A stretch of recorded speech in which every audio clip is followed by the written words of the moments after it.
morning. Welcome to Solidarity Live. I'm so happy to be here this morning. And these past 2 weeks has been, I don't know, I feel like I can breathe again. We have better people to argue with now. Alex, it's so happy to be on with you, as always. Thanks, Jocelyn. I too am feeling pretty happy. Some of my happiness sometimes is a little immature because it's actually just laughing at assholes like Stephen Miller losing his job. And by assholes, I mean Nazis. And I'm jubilant still. It's actually so it's super annoying that the recount and the undermining democracy and all of the things that are terrible. I'm not minimizing any of that. It's terrible.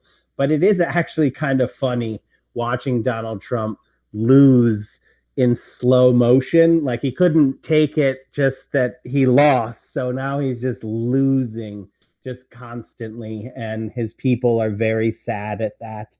And that gives me some joy. Uh, and as you said, I think we know what battles are yet to come. We talked about that last show. It's really important to own our winning. That doesn't mean that we've won. The struggle does continue always, and the fight for justice is hard, and there are always opponents on the other side. We're going to talk a little bit about some of the most annoying of those opponents. With Linda Benesch, who's the communications director at Social Security Works and has been following the austerity fetishists for years and fighting them. We beat them quite a few times, and I look forward to beating them again with you, Linda. Linda, welcome to the show. Thank you. Thank you for having me on. And there's no one I would rather be fighting alongside with. It is fun beating these people. John Kasich, I think, is who we could start with as these people. I call them austerity fetishists because I actually coined this on Ari Rabinoff's show a long time ago because they get a perverse joy out of hurting people. And their ideas have to be both cruel and hurt people and stupid, that they don't actually accomplish the things that they want to do. But we haven't really, because the villains are it's a different cast of villains that we've been fighting recently. Now is when the austerity fetishists really come into their own because of the divided government.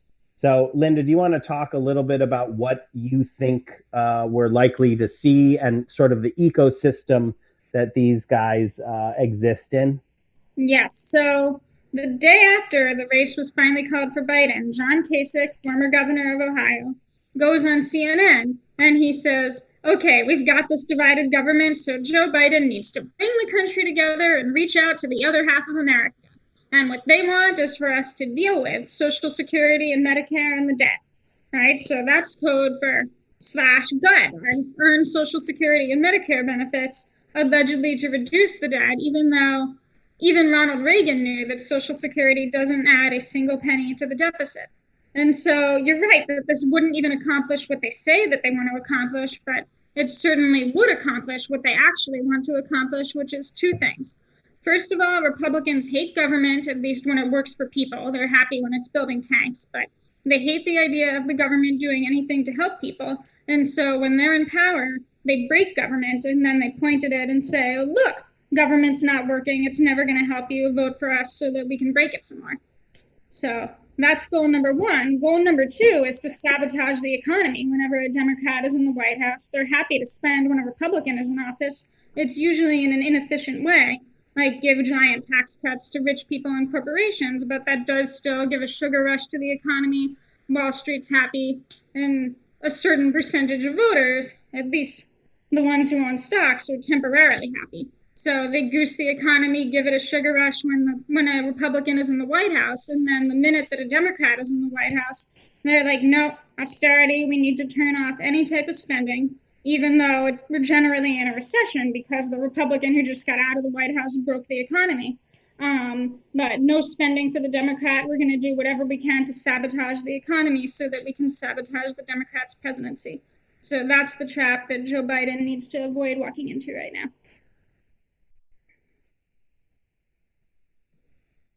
Yep. Sorry about that. It's really interesting, Linda, because I think as you're talking, and we've sort of addressed this on the show before, it's interesting because people think of these policy fights as so nuanced and complicated. It's like you're saying, it's not complicated. It's an attempt to sugar rush the economy so whoever's in power looks good. And then what we're left with is unsustainable growth. The thing that I never stop thinking about with this type of weird, manic, partisan based policymaking is it's these people who claim to care so much about capitalism don't even capitalism right. Because Social Security is a great example of something that is fiscally responsible and does allow for a good, sustainable workforce to do all the capitalism things. Do you think that like there is any cognitive dissonance that they're aware of there, or do you think they just don't care?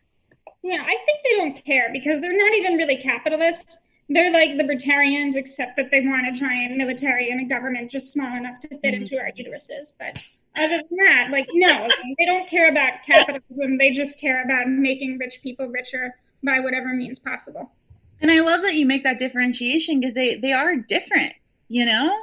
Like people who actually believe in capitalism in a sincere way and this idea of an ingenious market that creates things and does things that is very different than what is happening right now. When you're talking about gutting Social Security, a program which, as you point out, doesn't cost us any money. It's the taxpayers funding themselves. I mean, I don't want to. Am I going to get you guys off on this tangent? No. I mean, it's This true, isn't right? a tangent. This is where we like to sit. I know this is where you live. This is your empire.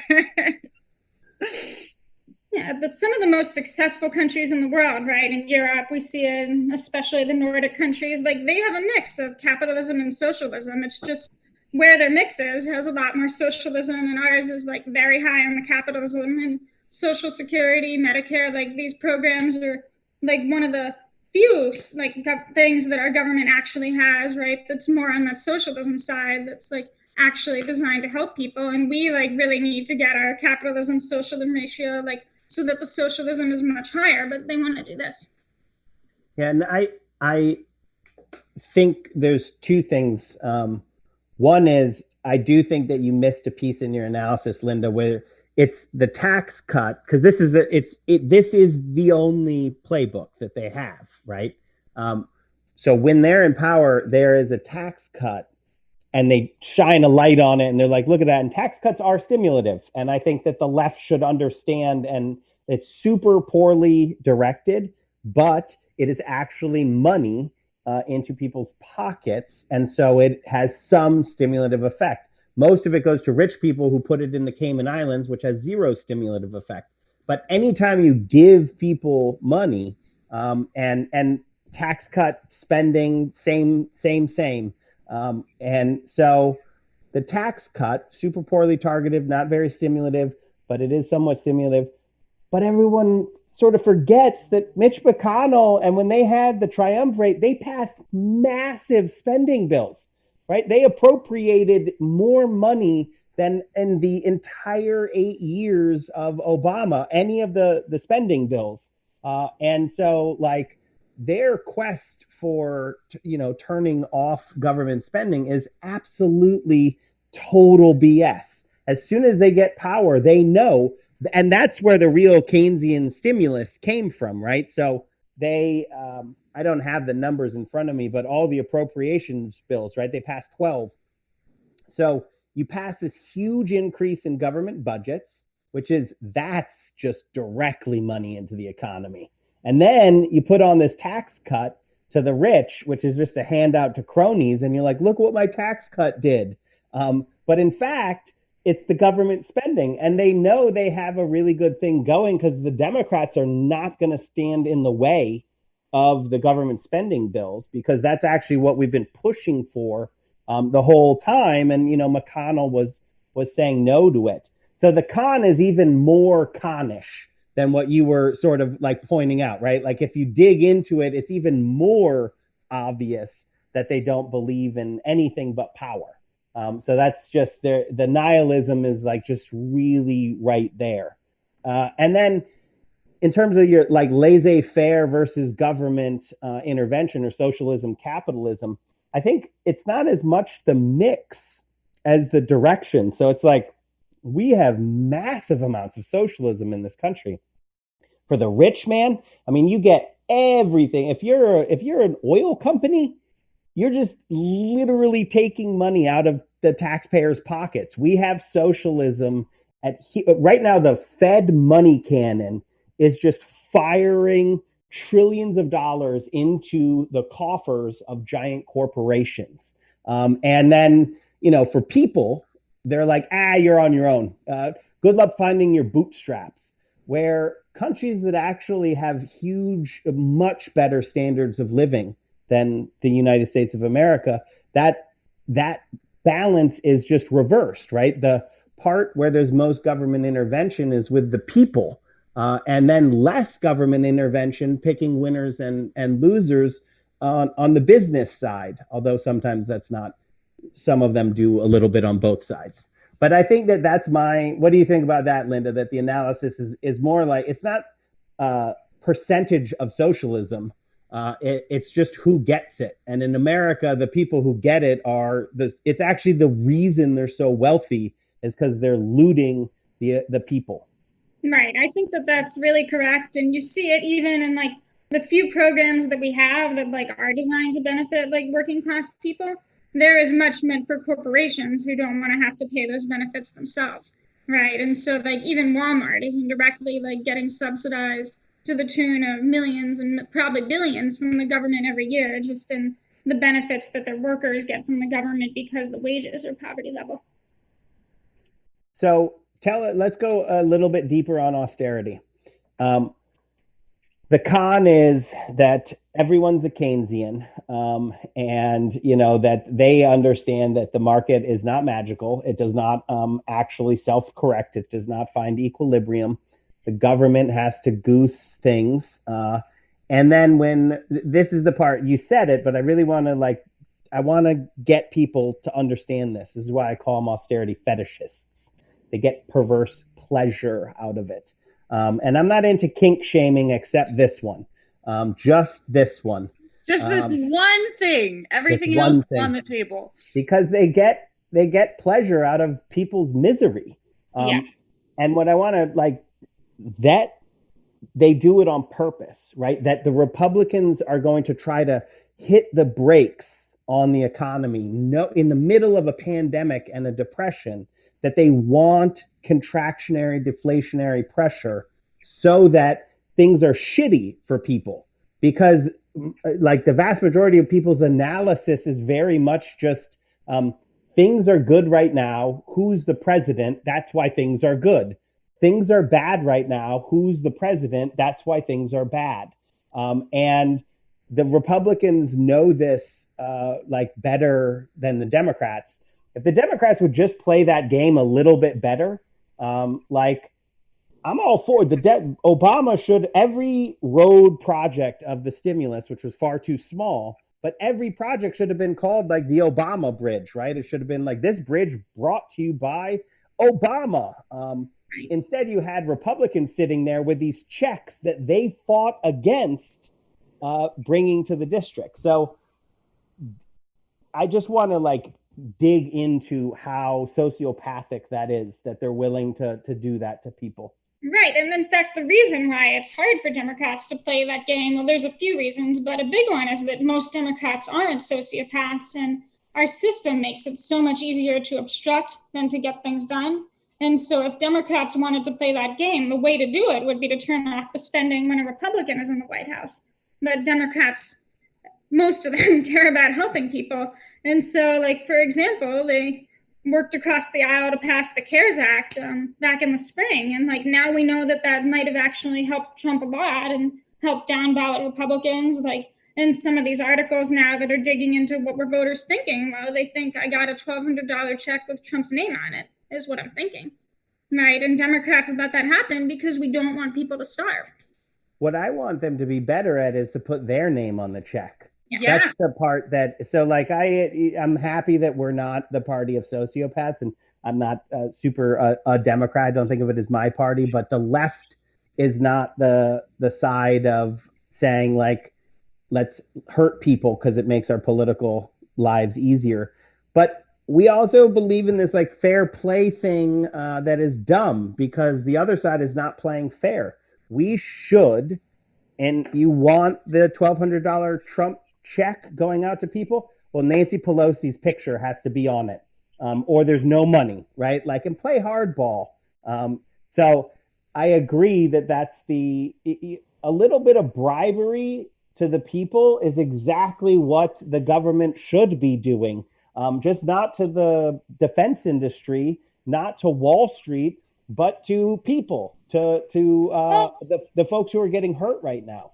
because it's not, and I know you're kidding, but in all seriousness, it's not bribery. And this Right. is the thing that people have. And oh my God, we could talk about this for hours. In fact, let's do that. What do you guys have going on today? There is like what I want people to really get, and especially on the left, is that these are psychological trends that are manifesting politically. You have people who we in this culture of rugged individualism and hard work and do it yourself have fundamentally misunderstood a very vital fact, which is the government is there to provide a certain amount of goods and services. It's why we pay taxes. It's why we have buy-in as a society. The government isn't handing out free shit. The government is doing its job. The reason we have a government is for them to provide goods and services and structures and order. If it's not doing that, people have become so Stockholm syndromed to the idea that they have to pay for everything themselves. They have to give thousands of dollars to private insurance companies. Like, I was just laughing about this. I went for like a routine physical and I have insurance and I get the bill. I'm like, this is crazy. It's fine. I can pay it. It's whatever. But this is the kind of thing that should be free, you know? I mean, but again, we live in a world where we are just so used to paying so much for everything. And we forget the reason we're paying taxes in the first place is because there's supposed to be some kind of payout for that. That's what Social Security is. That's what everything is supposed to be. And like, why has that been missed? Because I don't think this was always a cultural blind spot, not to this extent.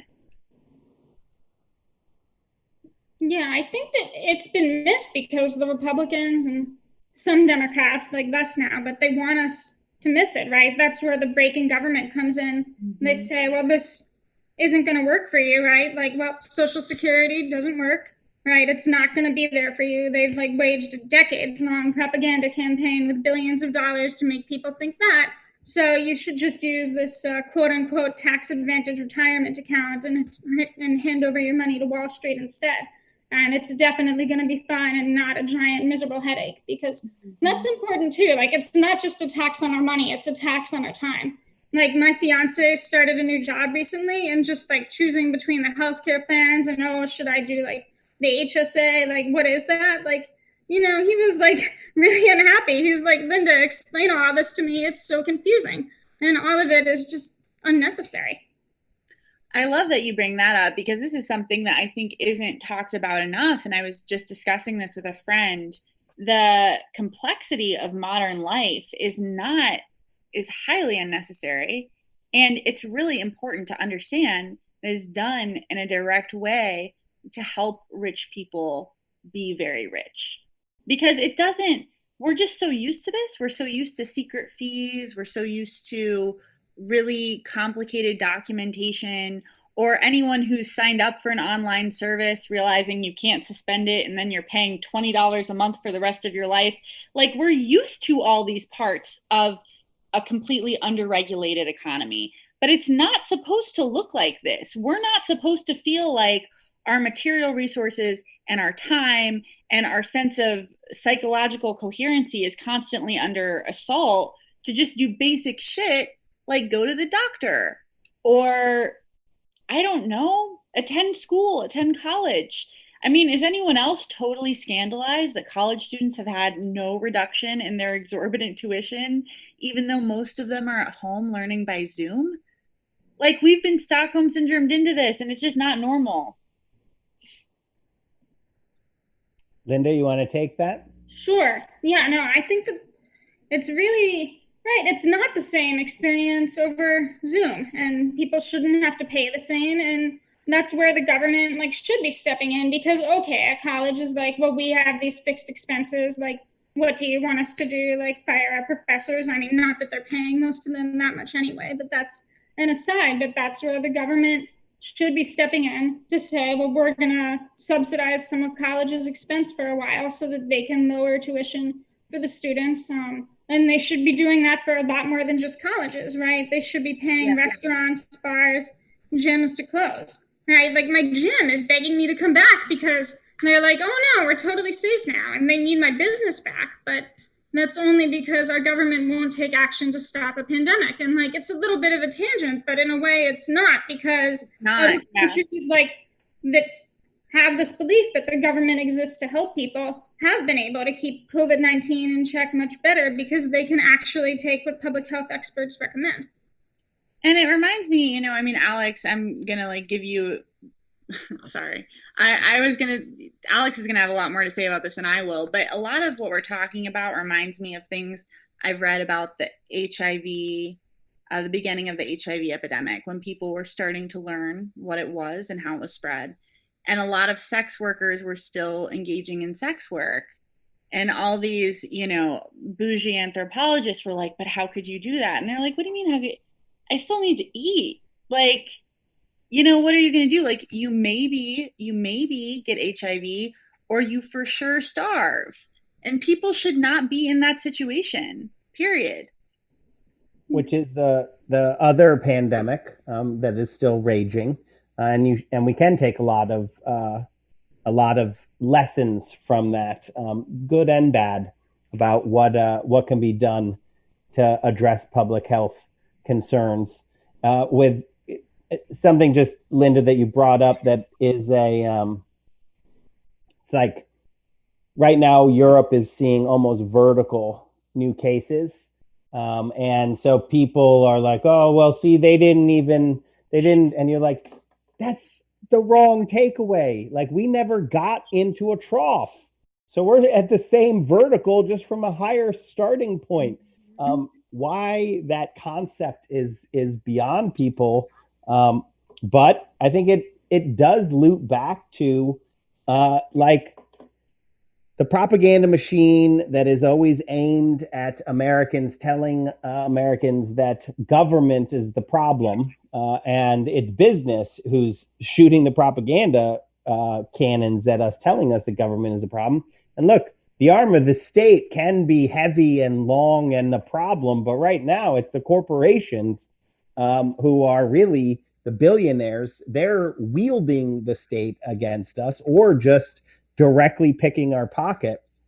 I want one thing to just bring up on that, of like the HSA. It's because you said it, Linda. The health savings account. I want everyone to understand, because I am, I give myself my insurance, so I get annoyed because I have to deal with the same thing. But I'm an employee and I'm the employer, so I see it on the other side as well. They give you an option to just steal your employees' money. That's what an HSA is. It's a checkbox. So it says, like the HSA is, you put, pre-tax money into a savings account to pay for medical things. And then, so you're saving on the rate of taxation.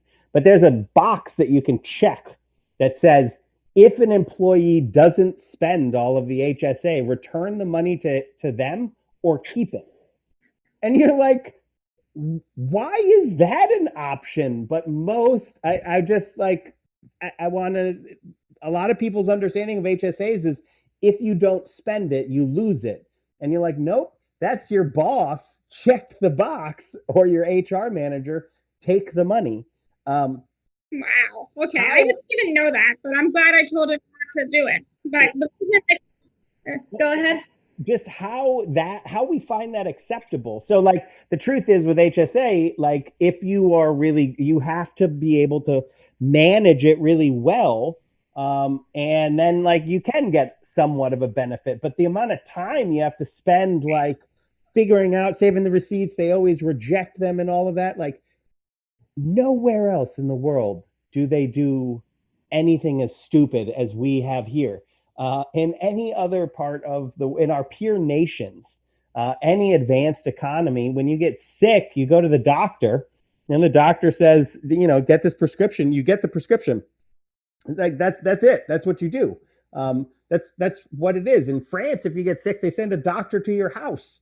House calls, right? Like our system is so bad that I think that's part of the power of the propaganda is like, if we even had I think it's also why COVID didn't hurt Trump as much as people thought. I thought it would, because people don't have the ability to actually understand just how bad we're doing compared to other countries, because we're told over and over and over again that the government can't do things, even when faced with a system like Social Security or Medicare, where we obviously can do things. And people love these systems, and that's why it's hard for them to destroy them, but why they're the number one targets for destruction. Exactly. They hate them because they literally, by existing, disprove the right-wing ideology, right? Clearly government works because people are literally getting their checks every month, right? They're just incredibly popular, like living proof that the conservative far right-wing philosophy is not right. And I also think another parallel between COVID and the HIV epidemic, though, that we're seeing is that, we're basically told to blame other people when we should be blaming the incompetent folks in charge. Yes, right? Girl. Like shaming, right? Of people who go to beaches say, see, they're the problem, right? It's not our government, it's the spring breakers.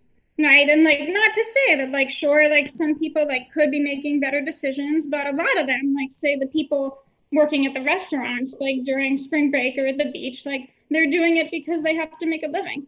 And I also think even for regular people, we should be talking a lot more about harm reduction strategies, right? Things that you can do to stay safe or safer and stay sane.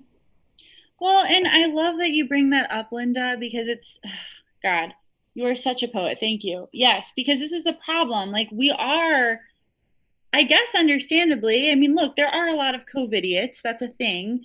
But at the end of the day, I think we need to be gentle with each other. Some of us, myself included, have been locked in a one-bedroom apartment for a year. And I was not created for such a lifestyle, okay? You were not.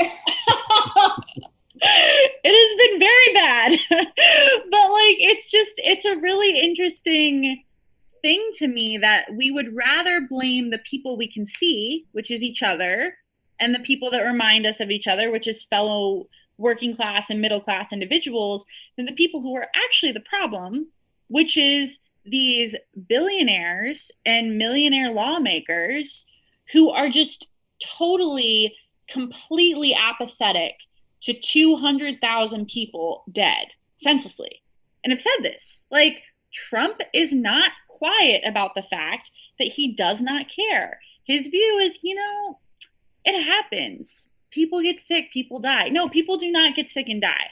This is not how that works. This is not you naturally get older and the body wears out. This was a pandemic that spread unnecessarily because people were more concerned with profits and corporate, I don't even know what you would call it at this point. I don't want to say profit making, because they're not just making a profit still. They're making more profits. They're making more money than ever.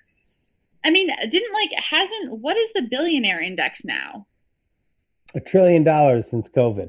Right. And that's not an accident. That was the government allowing that to happen. People don't, I don't know. I mean, and this is the people at the very, very top that we're talking about here, right? The ones who own lots of stock, who are the very wealthiest. But in fact, for small businesses, they are seeing a very smaller percentage of their usual profits because people for the most part, like don't want to go to restaurants and possibly get COVID. And so they would be in much better shape now that if we were just paying them to stay closed. And so would all of their employees, then they are in this situation, which is really just choosing the worst of both worlds. Like the pandemic is going to spread unchecked, and a lot of small businesses are going to fail, and their employees are going to lose their jobs. Like workers are in a lot of trouble right now. And I think that we're going to see in the next few months, like, unfortunately, that things are going to get even worse as COVID continues to spread and as what money people saved from the CARES Act, which is now a long time ago, and from the souped up unemployment benefits that we had for a while is really running out. Well, and Linda, oh, sorry. No, Alex, you can go. Oh, I was just the a rational system would say you've got these billionaires. They are terrible. See, they're actively killing all of us. And they made all of this profit because of the pandemic.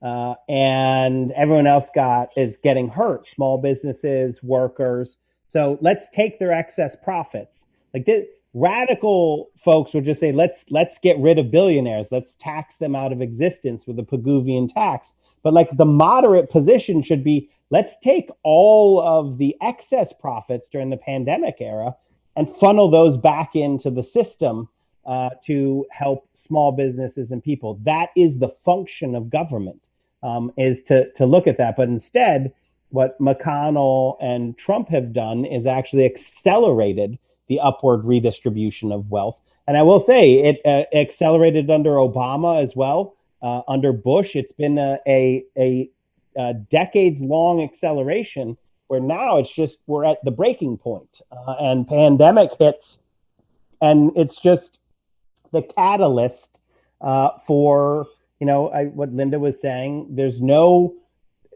I want to be even bleaker because I like to be honest about this. There's literally no way to stop the worst thing that we'll have ever seen in terms of an infectious disease over this winter. There's just no way to stop it at this point, because you could say I mandate masks right now, and you'd still have an enormous percentage of assholes around the country who would refuse because it's been politicized. The uncontrolled community spread of COVID-19, and I'm as we've talked about, I'm a public healthy person. That's where my degree comes from. There's a point in a pandemic where it starts feeding in on itself. It's like a nuclear meltdown. And if you can't get something contained, it will, right? So if there's so much virus out there that you can't find it and then contact trace it and then try to isolate it, there's nothing you can do. And we are beyond that point. We're beyond that point in the states like possibly California and New York, and maybe like a DC, maybe some of Maryland. Some places might be able to turn it around, but their state coffers are empty, right? So it would require an enormous amount of state money to do this. But the virus is actually now just spreading unchecked in places that have no infrastructure. No public health infrastructure. Hospitals have been closing in rural areas for decades as these corporations have deemed people's health unprofitable. So we're in for a winter that I don't think anyone has ever really contemplated. Winter is already the season of death because heart attacks spike every year. It's a seasonal thing. That's why Halloween is all about we're about to enter a season of death.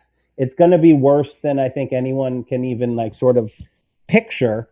And still, the billionaires are in their little hidey holes, their golden islands, and they're not affected by it. And they're still accumulating all of these resources, this wealth, and the government is not. They're right now pretending that they're going to do a relief bill, and I hope beyond hope that they do a relief bill. All that would do is slow things down and have it'd be like pumping the brakes once.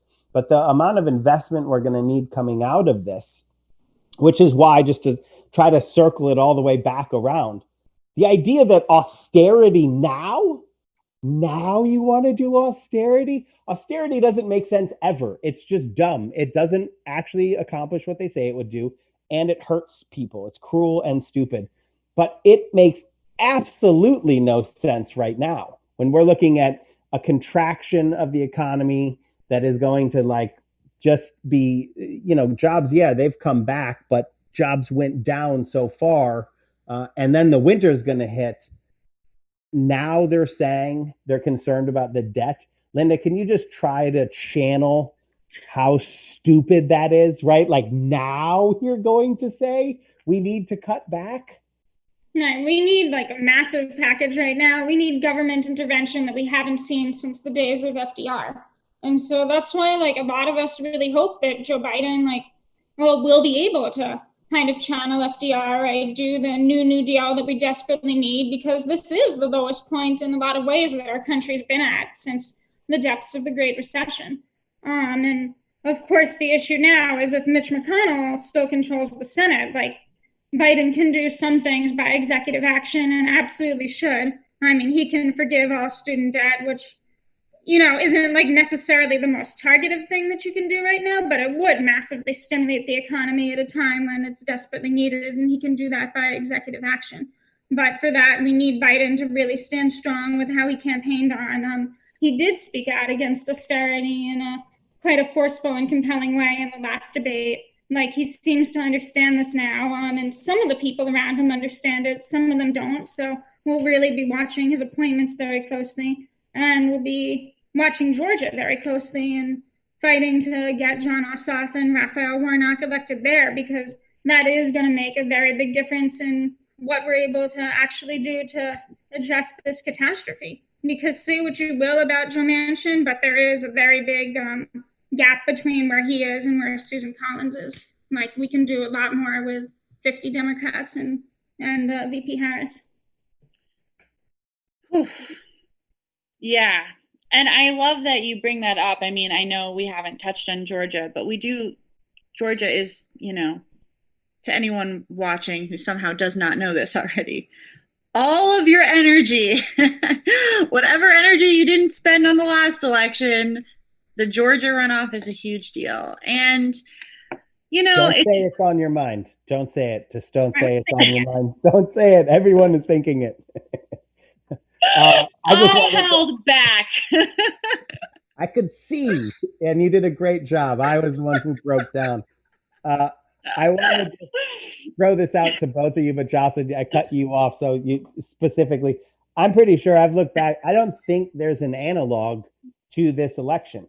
I don't think that we've ever seen anything like this before, where you have the change of party at the top, and that the balance of the triumvirate is actually all coming down to one special election 15 days before the inauguration. I mean, there's been some hecticness in the past, like, the bank holiday was the day before FDR was inaugurated. The bank holiday is what they called the closing all the banks because they were going to run out of money, and they were like, yeah, it's a holiday. But still, in terms of elections, am I wrong, Jocelyn? I think no. In fact, all of this, I mean, like, you guys, we need to, I know that we're all sort of in it. Like, this is becoming the water we're swimming in. So we're all sort of like, oh, I guess this is life now. No, this is all crazy. First you've got a reality TV show as the administration, and then you've got a Nazi reality TV show. Then you've got this pandemic. Oh, by the way, a socialist almost won, but didn't. And now, after all that, and now all anyone wants is to just sort of have some like good, solid, normal politicalness for a bit, which is not our preferred method, but whatever, we'll take it. And now there's this runoff about who's going to control the Senate. And if you do not know this somehow, Mitch McConnell is the worst thing to ever happen to America, because he's just like Donald Trump, but he's way smarter and he has way more power. So, I mean, look, oh God, Alex, if we could win Georgia, I'd be so happy. Linda, just riff on Georgia for a little bit. Tell just like your analysis of it, and political policy, whatever you think.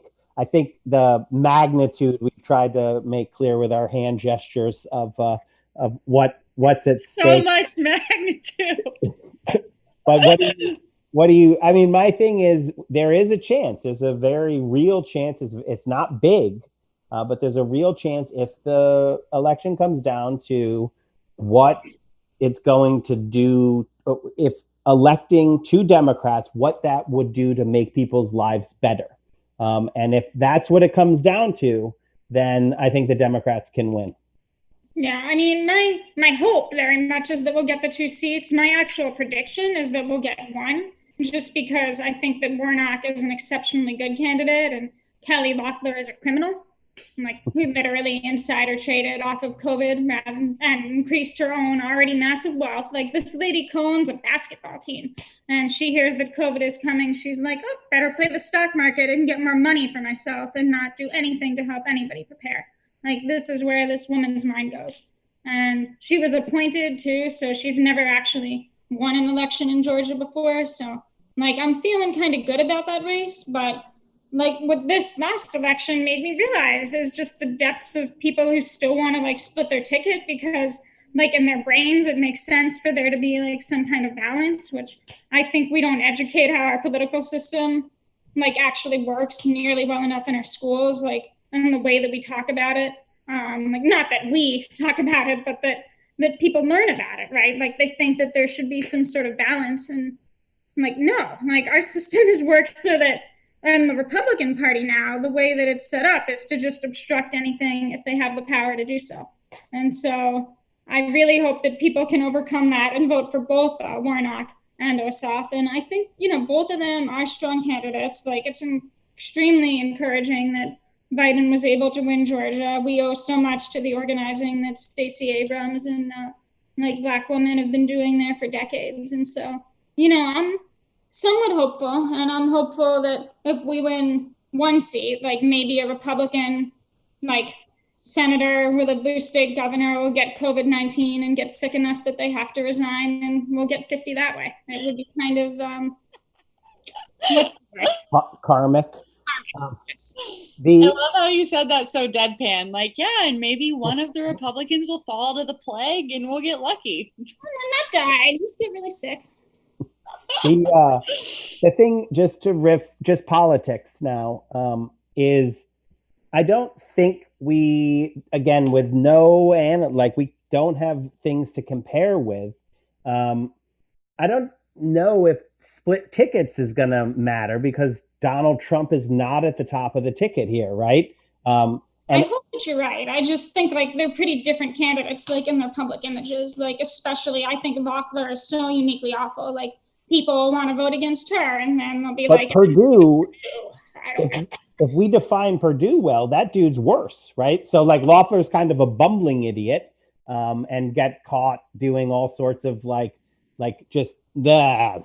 But Purdue is actually like the slimy criminal, right? Like, he is Pharma's guy. Exactly what Jocelyn was saying. Exactly. He's way more dangerous because he's good at what he does. But if we can define, and I also can't, like, the entire apparatus of both parties, all grassroots, everything is going to be focused into Georgia from now until January 5th. And I think, so my sort of hopeful analysis of chaos is that Donald Trump doesn't care at all about Mitch McConnell, right? He has nothing in his body that allows him to care about anyone but himself. So the only thing he cares about is his own, claims that he can't accept. I think he would psychically fail if he actually had to accept the fact that he lost. So he's going to try to burn the whole thing down on this quest. And I think that could sow enough chaos in the Republican ranks that is a squishy underbelly, right? Like, if the sort of establishment Republican and the MAGA movement, if there's daylight between them, then both of the senators, the Republicans in Georgia, are cooked. Because you can't win. The Republicans can't win without both of those halves, right? The enormous turnout that voted for Donald Trump, they didn't turn out to vote for just a Republican. They turned out to vote for Donald Trump. So if he continues tilting at windmills, and because we're starting to see it now, like normal, terrible, garbage Republicans are starting to be like, actually, there was no fraud. And if he trains his cannon on them when they do that, that's sort of my hope for Republicans in disarray, and then the two Democrats. And by hope, I mean, man, should we foment it as much as possible. Yeah, it's really been quite something to see like how many Republicans are still like humoring Trump's tantrum, basically. And I think part of that is about like McConnell wants Biden to be an illegitimate president in the eyes of a third of the population. But I think it's also like they need to placate his tantrum because they don't want him to either not help with Georgia or maybe even actively tell his people not to bother to vote in Georgia. I hope he does that. It's really interesting. Yeah. I mean, because for me, maybe I'm too literal of a person, but it seems to me that if I were a Republican, I would have been distancing myself from Trump long ago, right? Like play the long game if you're going to House of Cards this shit. But no, I mean, it's weird. It's weird. And I think you guys are right. I think they're afraid of what he's going to do. Well, I think his base is 30-40% of the Republican base. Yeah. Yeah. And that's the problem with allowing someone like that to run in the first place. Because power is not just about the power of elected office. I mean, I hate to quote Breitbart on anything, but, politics runs downstream from culture. And we are not done with the culture of Trump. Even if, we can get him to successfully just like leave the White House. It's time to go, sir. but the culture he created and that cult mentality and the racism and it's going to be with the Republican Party for the ongoing future. And not that they were trustworthy before, but that makes them inherently untrustworthy politically. I think I just like to jump in and just say it's, in my eyes, nearly a good thing because the Republicans were always that. They just had better PR. All Donald Trump does is just be honest about where his party has always been. Yeah. And so it's harder for people to pretend that they're not the party of white nationalists when the literal white nationalists are like, no, this is our party.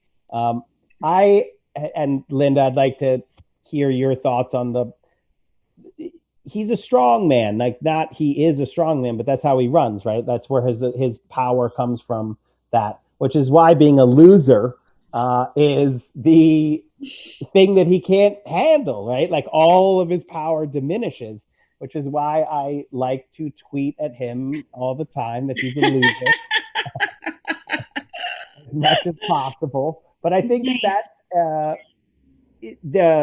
there's no way that Donald Trump that the presidential election is not going to be over by January 5th. Right. So by the special election, the Electoral College will have done its thing.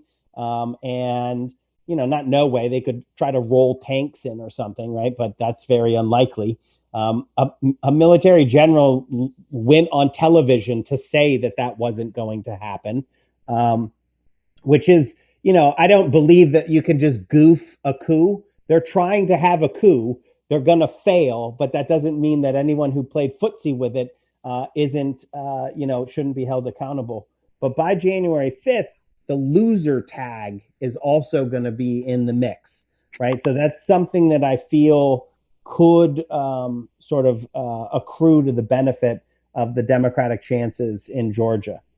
Yeah, I think that it's right that Trump is going to be tagged as a loser. And also, I don't think he's going to stop running, right? Even if he leaves willingly, the 2024 campaign is going to start the next day. But, there's talk of all this Trump TV. He wants to start a media company. And I really, really hope that he does that because the moment... Man, do I hope. Yes.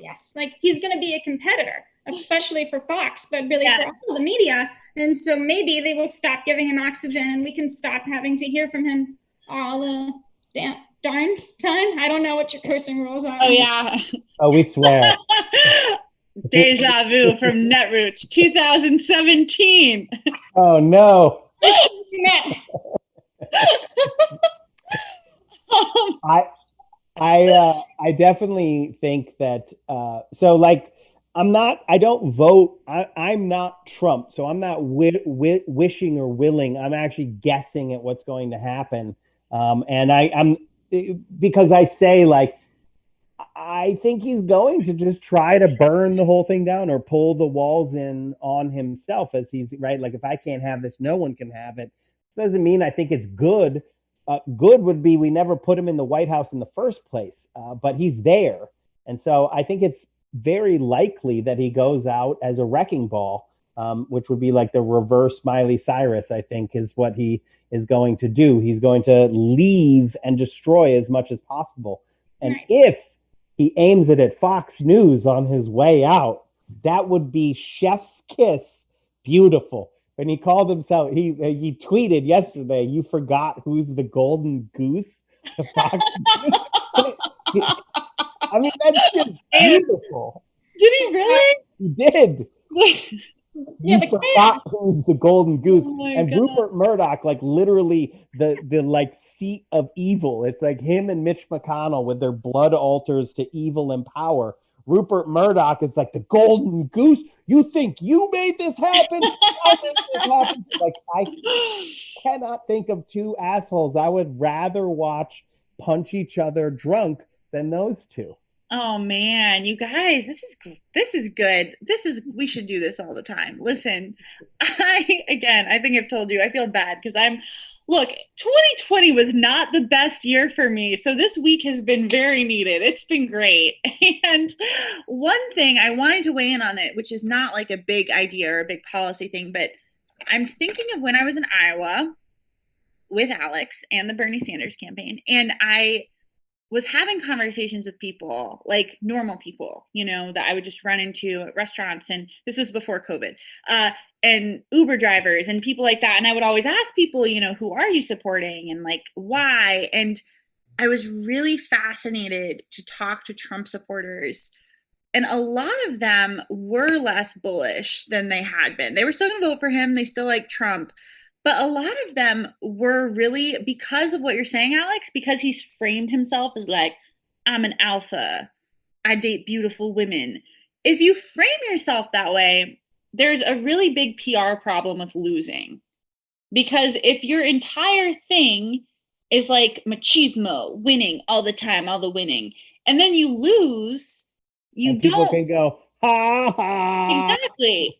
Whereas if you're like a Bernie Sanders candidate, for example, where you frame yourself not on winning, but on values, these are the things I value, these are the things I believe in, then you're always going to have power. That is what moral, spiritual power is. It's these are the things I believe, this is who I am, and whether I win or lose, this is what I believe.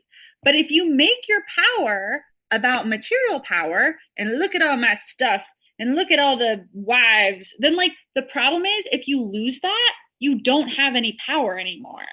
And that is how Trump has set himself up. Because again, I'm talking to these people, and so there was a Trump rally where he kicked out journalists. And there was this Uber driver who I was talking to about it, and it rubbed him the wrong way. He was like, I'm a Trump supporter, but that seemed kind of immature to me. Like, I don't know, that seems kind of not very. And it's interesting, like, these tantrums he's throwing are not going to work. They're not going to work. And that is the problem with that type of candidate. And it's also why we should probably feel okay about, I think he will eventually have to leave the White House, right? Like that's happening. Okay, good. Yes, it is happening. Yes, he will. Yes, Arizona was just called. It can't be recounted.